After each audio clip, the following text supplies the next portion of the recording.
¿Cómo reaccionarías si Dios te llamara a cumplir una misión? ¿Saldrías corriendo para evitarlo a toda costa o responderías con valor, heme aquí, envíame a mí? Esto y más en tu Escuela Sabática Práctica.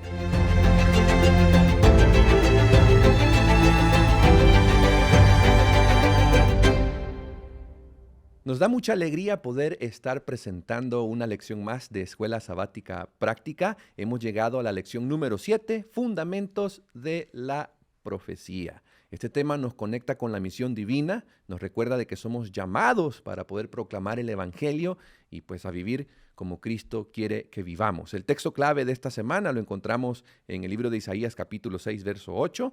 Después oí la voz del Señor que dijo, ¿a quién enviaré? ¿Quién irá de nuestra parte? Entonces respondí, aquí estoy, envíame a mí. Creo que es una respuesta que todo corazón que ama a Dios debería de dar en su momento que experimenta ese llamado divino. Pastores queridos, es un gusto poder saludarles, es un gusto poder compartir con ustedes. ¿Cómo está, Pastor Báez? Gracias a Dios, una vez más estamos con nuestros amigos y hermanos en Escuela Sabática Práctica y es un privilegio estar aquí de vuelta. Pastor Villalobos. Bendecido.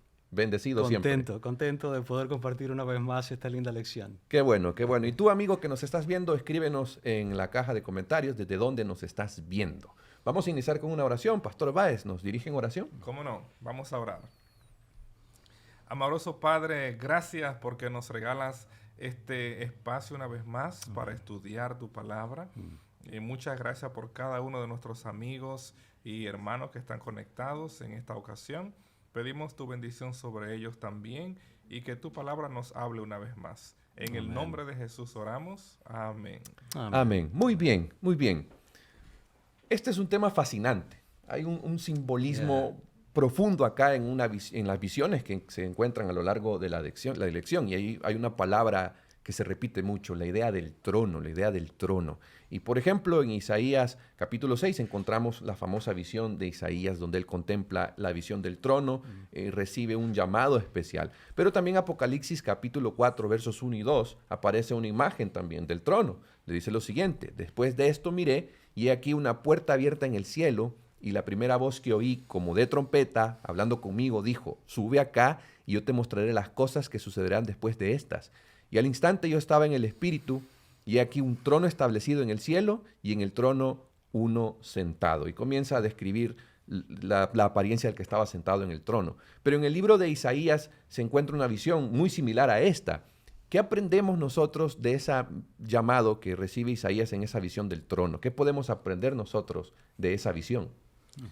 Bueno, sé que cada uno de los amigos oyentes hemos escuchado de que Dios hace llamados.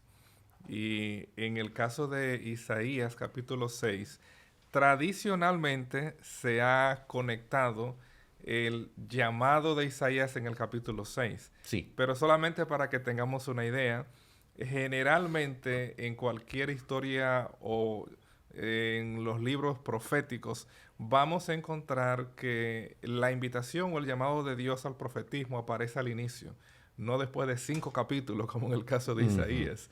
Y claro, el libro de Isaías inicia con la palabra visión de Isaías, hijo. Y claro, está introduciendo todo el libro como una visión.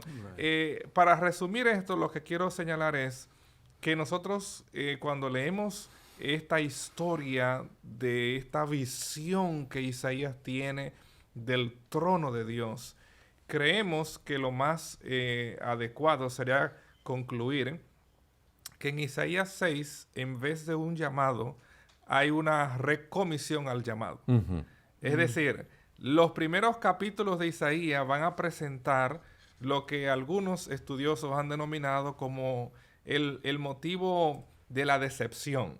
Es decir, Dios llama a la nación, Dios escoge la nación, pero ustedes recordarán en el capítulo 1, el buey conoce a su amo, los animales conocen más a su dueño que el pueblo al Dios que lo llamó.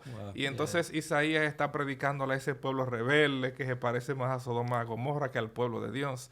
Luego se presenta que Dios establece una viña, hace todo lo que hay que hacer y la viña no da el resultado. Viene el capítulo 5 solamente para resumir y el pueblo a lo malo lo llama bueno y a lo bueno lo llama malo. Entonces, en ese contexto, como que Isaías mismo, que está ministrando no ve la respuesta en el pueblo y ocurre algo trágico. Y es que en el capítulo 6, en medio de esa visión del trono de Dios, se menciona la muerte del rey. Ujú.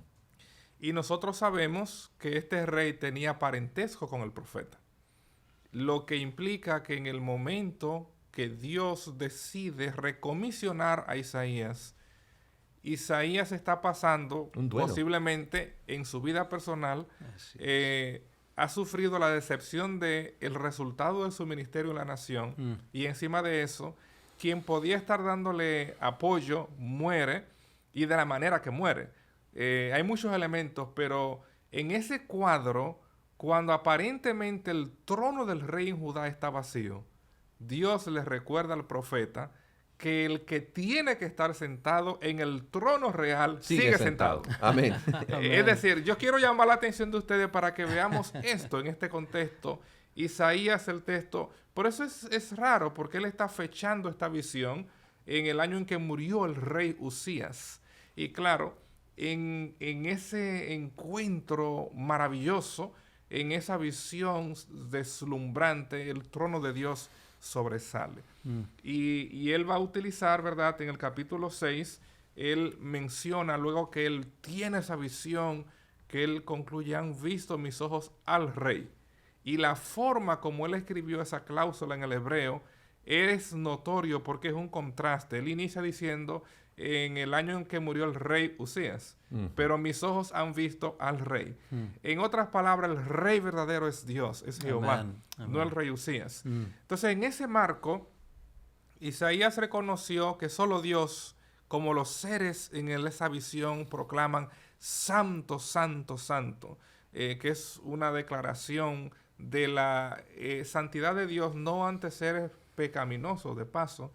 Son seres que no han pecado, que no conocen ninguna relación con el pecado. Es decir, la santidad de Dios trasciende a todas las criaturas porque lo coloca a Él como el único ser que es digno de ser adorado por su santidad, su soberanía, porque se está proclamando varias cosas al mismo tiempo. Pero lo interesante es que en ese marco, como tú introdujiste al principio, Dios hace la pregunta: ¿a quién enviaré? Es decir, Isaías recibe la visión del rey verdadero, el único soberano. Isaías recibe la visión del Dios santo, el único que es santo por naturaleza. Y ahora él escucha la necesidad que Dios tiene de usar al intermedio para llevar el mensaje de arrepentimiento y salvación. Y en ese contexto, Isaías responde a lo que todos ustedes podemos responder. Una frase muy popular. Él dice ¿cómo? Él dijo Hineni. Así dijo él, porque él hablaba hebreo. Él dijo Hineni. ¿Y qué significa eso? Nosotros vamos a encontrar esa expresión repetidamente en el texto sagrado en muchas ocasiones. Un ejemplo: Isaías está usando un lenguaje que es propio de Abraham. Cuando Dios le dijo a Abraham en Génesis 22, toma a tu hijo y sacrifícalo, él respondió, Hineni. Cuando usted va a Éxodo capítulo 3, que Dios hace el llamado a Moisés desde la zarza ardiente, Moisés responde, Hineni. Y ahora Isaías está siguiendo esa misma línea.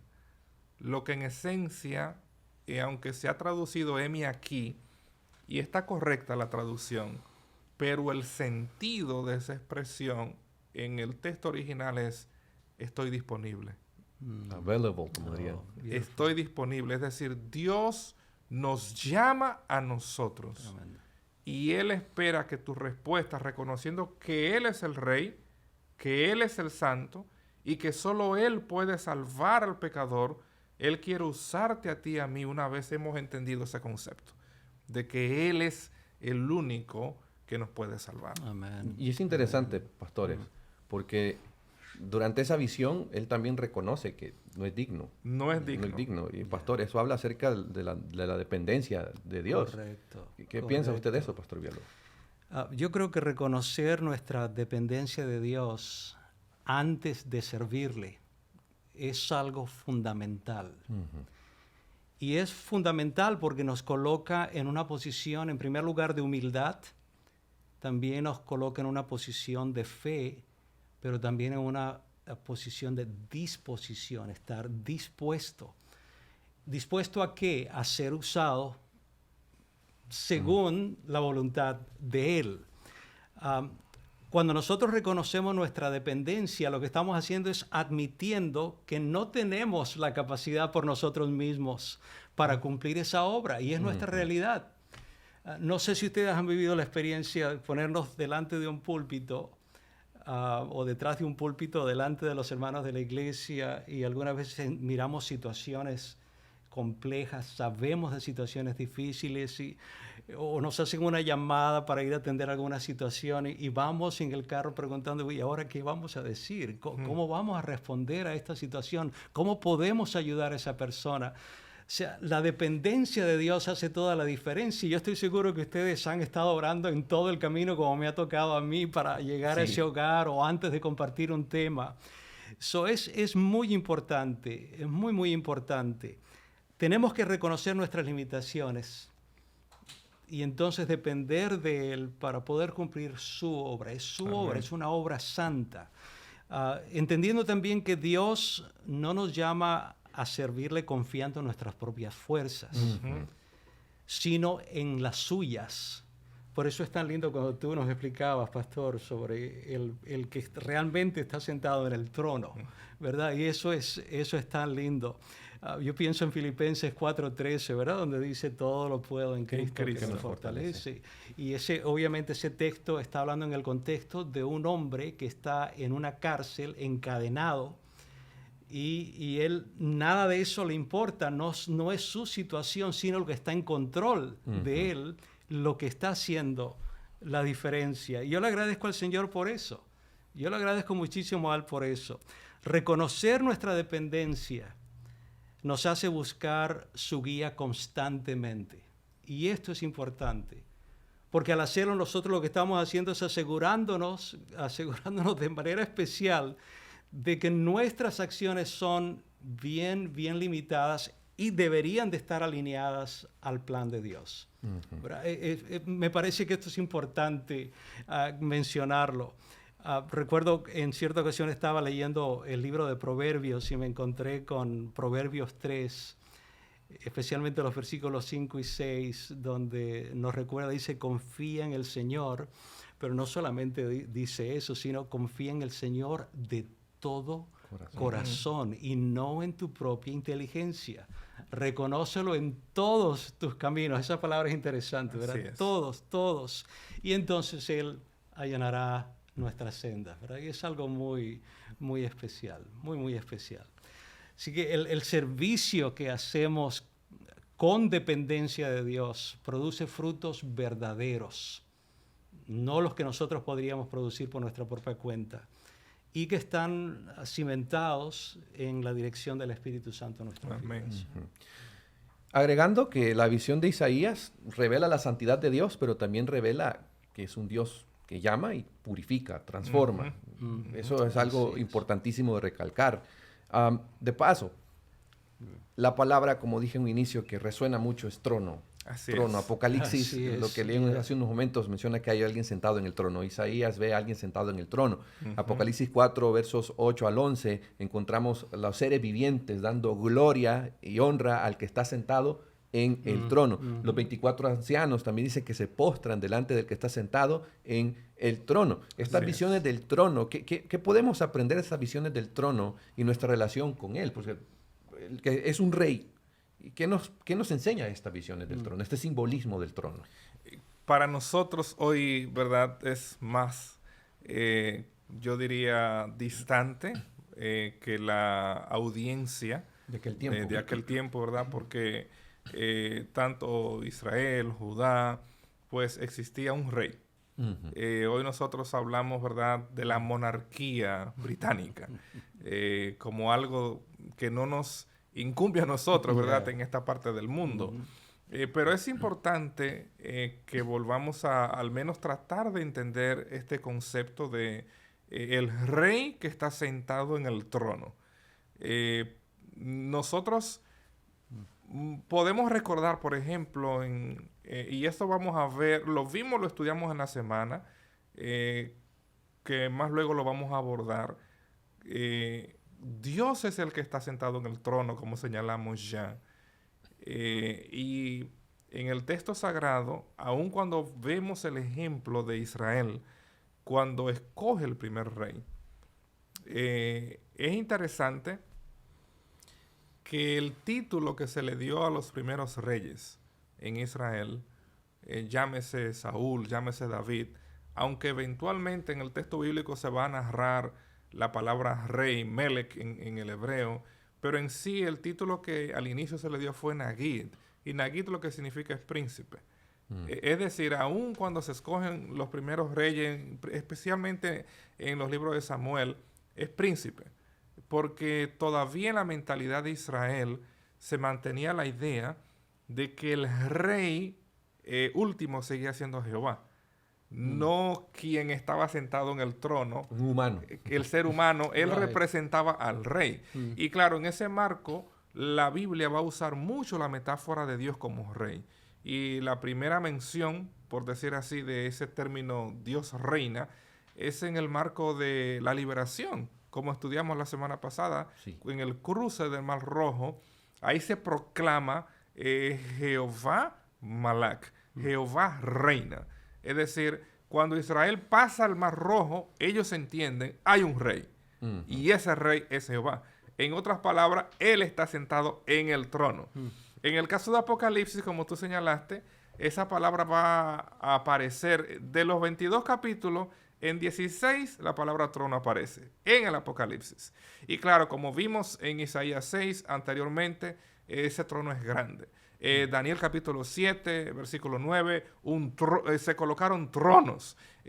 Alguien puede preguntar, por ahí dice trono, sí, y no es super trono necesariamente, como algunos lo han traducido, sino que en el marco de Daniel 7 está el anciano de días, el Padre, y está el Hijo del Hombre, el Mesías, que es el único capítulo de la Biblia que presenta a dos personas de la deidad simultáneamente. Así que se ubican tronos, pero de nuevo es Dios quien está sentado en el trono. Y esto nos tiene a nosotros que ayudar a entender que en última instancia, en tu vida y en mi vida, quien tiene la última palabra es quien está sentado en el trono. Amén. Que no eres tú, ni soy yo. Y desde ese marco la salvación se opera para beneficio de toda la humanidad.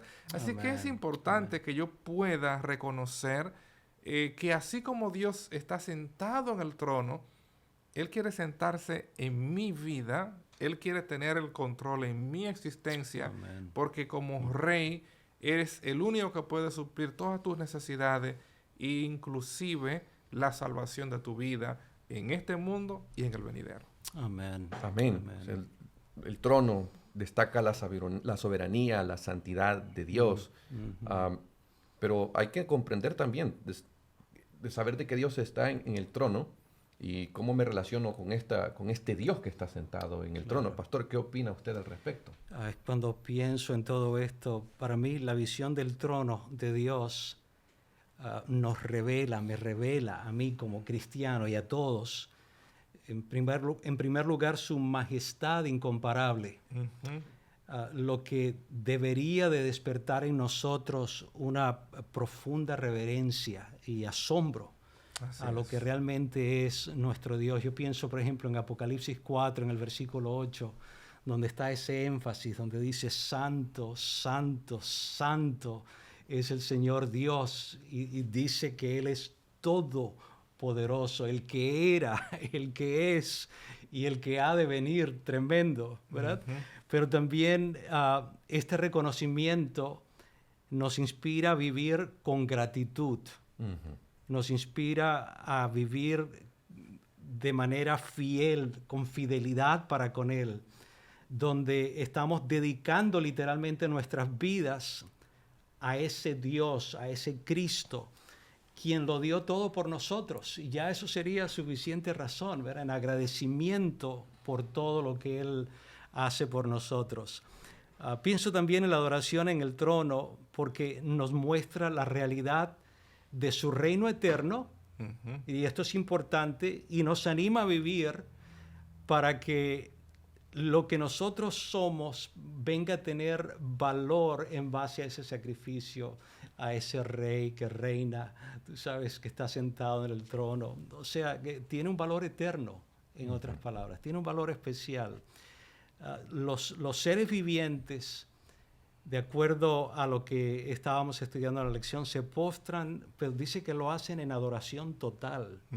Y esto es muy, muy lindo, reconociendo que todo lo que tienen y son pertenece a Dios. Y yo creo que nosotros deberíamos de vivir exactamente de la misma manera.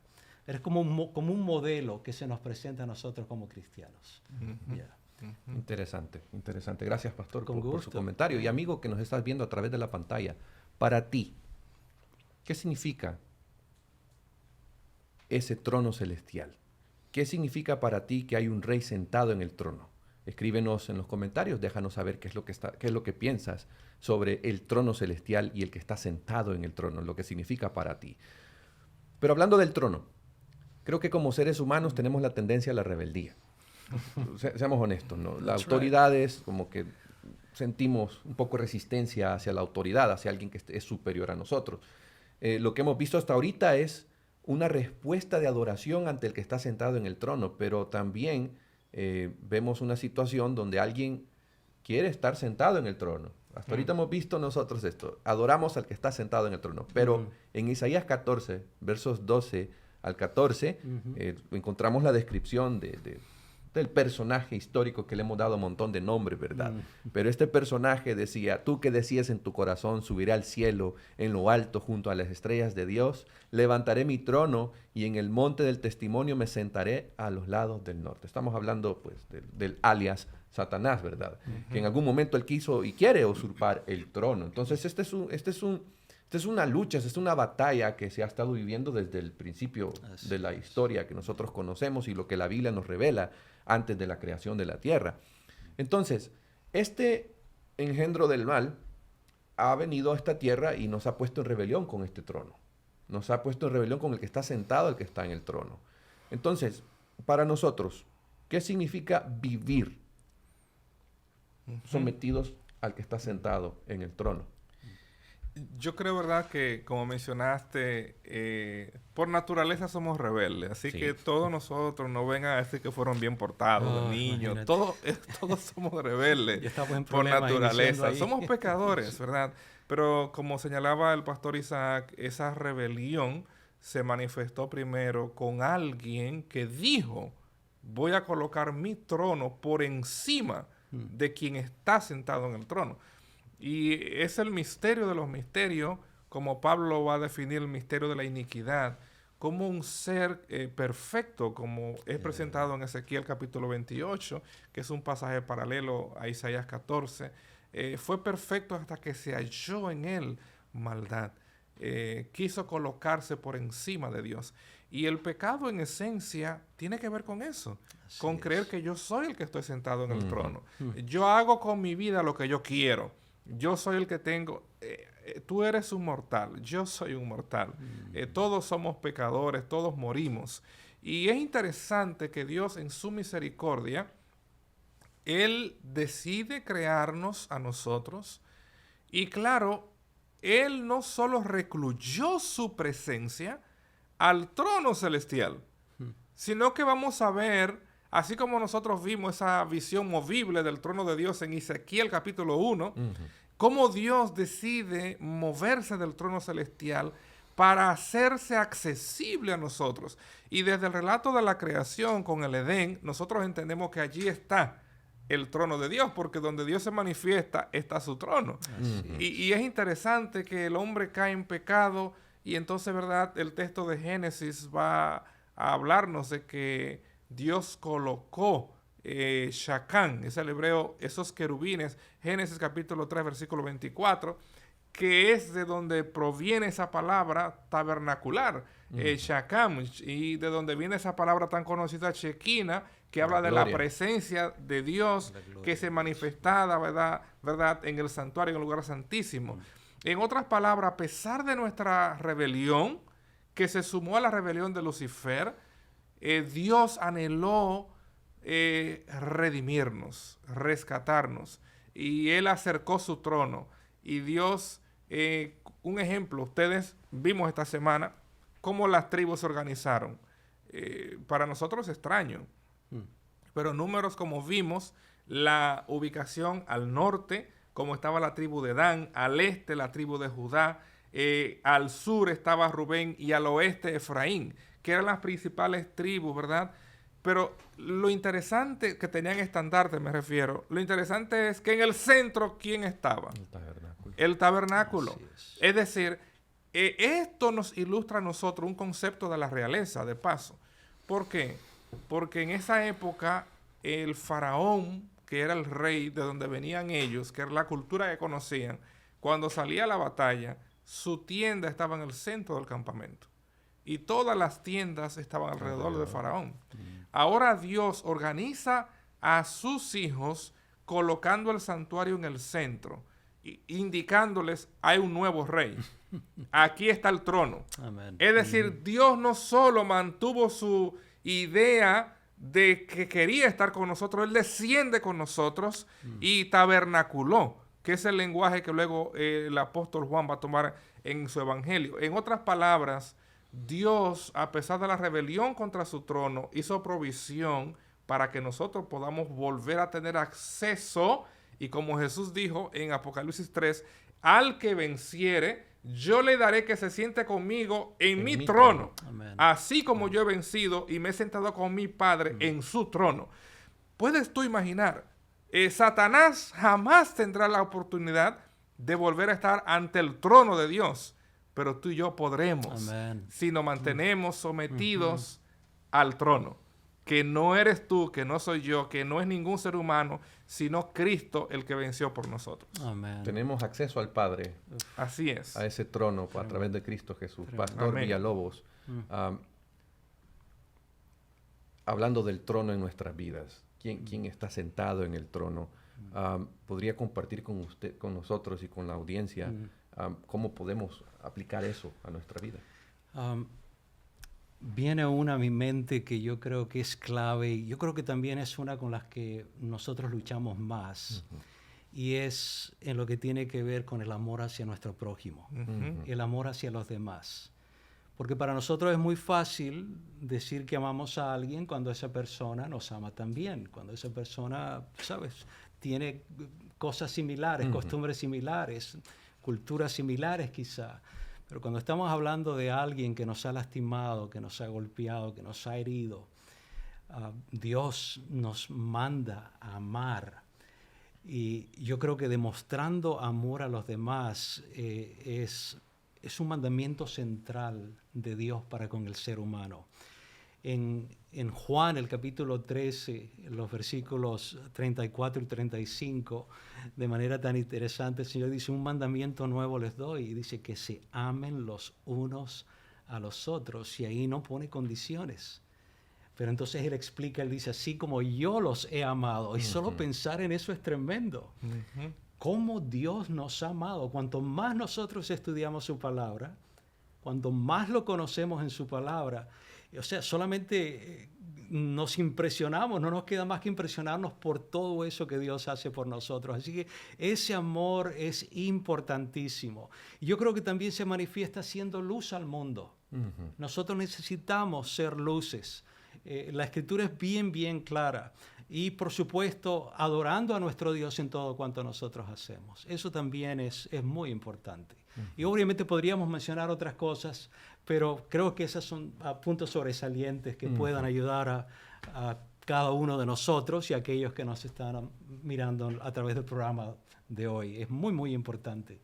En otras palabras, tu estilo de vida dependerá de quién está sentado en el trono de tu corazón. Amén. Así es. Si es Cristo, viviremos en santidad, viviremos en amor, proclamaremos este mensaje. Así es. Pero si tenemos la actitud rebelde de usurpar lo que le pertenece a Jesús, el trono de nuestro corazón, pues viviremos en rebeldía completa, como sucedió en el caso de Satanás. Mis queridos amigos, queremos agradecerles por estar con nosotros en esta lección. Les invitamos a dejar sus comentarios, les invitamos también a escribirnos. Si usted quiere aprender más de la Biblia, estamos más que dispuestos para poder compartir con ustedes preciosos estudios bíblicos de la palabra de Dios. Les invitamos también a que recuerden que el mismo Dios que está sentado en el trono llama a tu vida. Y aunque tú te sientas indigno, porque lo somos, recuerda que también es Dios el que te santifica, es Dios el que te prepara, y es el Dios que capacitó a estos personajes que hemos visto en la Escritura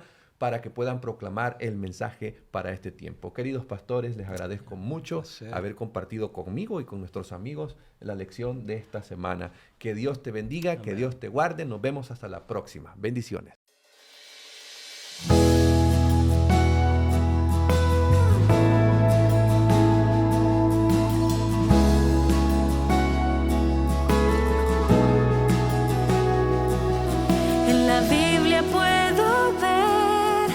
Que pronto pasará, Jesús viene otra vez, nos viene a rescatar. Las profecías ya se cumplen, el fin se acerca ya, al mundo anunciaremos que pronto volverá.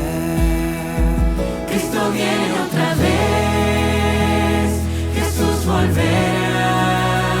Las profecías se cumplen, digámoslo ya, que todo el mundo conozca el poder de su cruz. Alumbremos al mundo con la luz de Jesús.